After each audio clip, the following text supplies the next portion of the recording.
Hi, మనం అయితే room నుంచి ఇప్పుడే స్టార్ట్ అయినాం. బయటకు వచ్చినాం. ఇక్కడ షాప్ దగ్గరకు వస్తే ఇగో ఇక్కడ బాదం మిల్క్ అయితే ఇట్లుంది, నో బ్రాండింగ్. ఇప్పుడే స్టార్ట్ అవుతున్నాం. ఇక్కడ మనం తినడానికి వెళ్దామని లేసరికి లేట్ అయింది మార్నింగ్. ఇప్పుడైతే రూమ్ నుంచి అయితే స్టార్ట్ అయినాము. ఇక్కడ కొంచెం టేస్ట్ ఎక్కడ బాగుంటుంది అని అడిగితే వీళ్ళైతే రిషి వ్యాలీ రెస్టారెంట్ అని అయితే చెప్పారు. ఆ రిషి వ్యాలీ రెస్టారెంట్ దగ్గరికి అయితే వెళ్తున్నాము మనం ఇప్పుడు. నేను ఒక 4 అయితే తీసుకున్నాను. ఇది వచ్చేసి అయితే రిషి వ్యాలీ రెస్టారెంట్ చూసుకోవచ్చు. ఇక్కడ ఫేమస్ అంట గీతం దగ్గర రిషి వ్యాలీ. దీని లోపలికి పోతేనైతే ఇస్తుంది. ఇక్కడ మనం ఆర్డర్ చేసుకుంది అయితే జీరా రైస్ అట్లే చికెన్ కర్రీ ఆర్డర్ చేసుకున్నాం. ఇక్కడ స్పెషల్ కర్డ్ రైస్ అంట, అది కూడా ఆర్డర్ చేసుకున్నాం. కర్డ్ రైస్ అయితే బాగుంది. ఈ జీరా రైస్ చికెన్ టేస్ట్ కూడా కొంచెం బాగానే ఉంది. ఫ్రమ్ వైజాగ్. వీళ్ళు ఇప్పటికి 1 hour అవుతుంది. ఈ ట్రాఫిక్ అయితే క్లియర్ అయ్యే, కాకపోతే 50 రూపీస్ అయితే కట్టించుకోరు. ఈ వైజాగ్ బీచ్ మెయింటెనెన్స్ ఎందుకు మెయింటైన్ చేస్తారో కూడా అర్థమవుతలేదు. ఇక్కడ చూడండి మొత్తం అయితే ట్రాఫిక్ ఉంది. ముంగట వెనకాల మొత్తం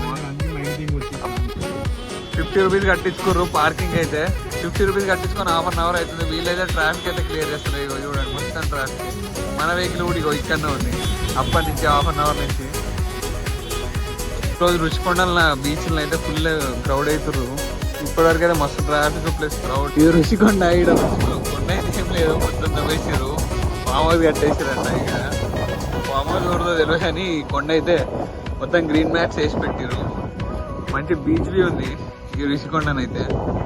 మన వెనకాల కనిపిస్తుంది రుషికొండ, బాగుంది వ్యూ. ఇక్కడ నుంచి అయితే మంచిగా అవపడుతుంది వ్యూ అంతా.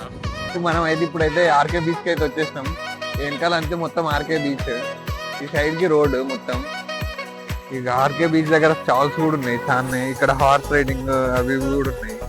హార్స్ రైడింగ్ ఇవ్వండి. మనోళ్ళు అయితే ఇక్కడ నిలబడ్డారు 3 numbers వీళ్ళు మనోళ్ళే. అసలు ఇక్కడ ఫిష్ తినడానికి వచ్చినాం ఇప్పుడు. కాకపోతే ఏమో ఇక్కడ ఫిష్ దొరుకుతుందో ఇప్పుడు తెలియదు. ఆర్కే బీచ్ మాత్రం మంచిగా వేవ్స్ అయితే ఎక్కడ వస్తున్నాయి. ఆర్కే బీచ్ దగ్గర చూడండి, ఒక అంకుల్ లాంటి ఇద్దరు మంచిగా ఎంజాయ్ చేస్తారు. మనం అయితే ఇప్పుడు ఆర్కే బీచ్ లో అయితే ఉన్నాం. Total opposite. ఈ వ్యూ అయితే మస్తు ఉంది. ఇక్కడ నుంచి మనకు హార్బర్ కూడా కనిపిస్తుంది కొంచెం కొంచెం చూడొచ్చు. ఇక్కడ వేవ్స్ అయితే మస్తు వస్తున్నాయి పైకి. మన మీద పడుతున్నాయి వచ్చి ఈ రౌతుల మీద నిలబడుతున్నాయి. సూపర్ ఉంది ఆర్కే బీచ్ లో. ఈ పాయింట్ అయితే లాస్ట్ కి ఆర్కే బీచ్ లో లాస్ట్ కి వస్తే మనకి ఈ వ్యూ ఉంటది.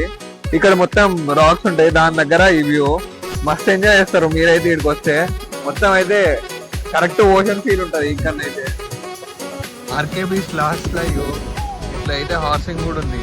ఎవరైనా కావాలంటే ఎక్కచ్చు, బాగుంది. ఎండ్కి హార్సింగ్ కూడా. టైం 10 అవుతుంది. ఆర్కే బీచ్ లో ఉన్నాం. ఇట్లా లాస్ట్ అయితే ఫుడ్ స్టాల్స్ ఉన్నాయి. అన్ని ఫిషెస్, ప్రాన్స్ ఇవన్నీ అయితే మంచిగా ఉన్నాయి. టూనా ఫిష్, ప్రాన్స్, ఫిషెస్ అన్ని దొరుకుతాయి. మీరు కావాలంటే టేస్ట్ చేస్తారు. ఇక్కడ కావాలంటే బాగా చేస్తారు. చేస్తారు కూడా మంచిగా బీచ్ దగ్గర కూర్చొని ఇట్లా ఫిషెస్ ఇవన్నీ ఎంజాయ్ చేస్తుంటే మంచిగా ఉంటుంది. అట్లే ఇక్కడ తక్కువ రేటు కూడా ఉంది. అన్ని ఫిష్ తీసుకొని అయితే బీచ్ లో కూర్చుంటే సూపర్ ఉంది. ఆర్కే బీచ్ లా కావాలంటే మీరు కూడా ఎక్స్పీరియన్స్ చేయొచ్చు. మంచిగా సీటింగ్ కూడా ఉంది. ఇది వైజాగ్ బీచ్ రోడ్. ఇక్కడనైతే కాళికామాత టెంపుల్ ఉంది, అది కొంచెం ఫేమస్ అంట. అట్లే ఇక్కడ కురుసరా సబ్మెరైన్ మ్యూజియం ఉంది, అది కూడా కొంచెం ఫేమస్ అంట. చూడొచ్చు ఒకసారి. ఇక్కడ మెయిన్ గా మనం చూడాల్సింది అయితే విక్టోరియా సీ వార్ మెమోరియల్. ఇదైతే పక్కా చూడాలి, ఎందుకంటే ఇది మన ఇండియన్ నేవీ సాధించిన విక్టరీ. అది కూడా ఇండో పాక్ వార్లా 1971 లా ఇండో పాక్ వార్లా మన ఇండియన్ నేవీ గాజీ పైన గెలిచిన విక్టరీ. మీరు ఇదైతే పక్కా చూడాలి అక్కడనైతే. అది మన ఇండియా అందరికి ప్రౌడ్. గూగుల్లో చూసిన ఆర్కే బీచ్ కి పేరు ఎట్లా వచ్చిందంటే ఇక్కడ దగ్గర ఒక ఆశ్రమం ఉంది, దాని పేరు కూడా ఆర్కేనే, రామకృష్ణ. అందుకే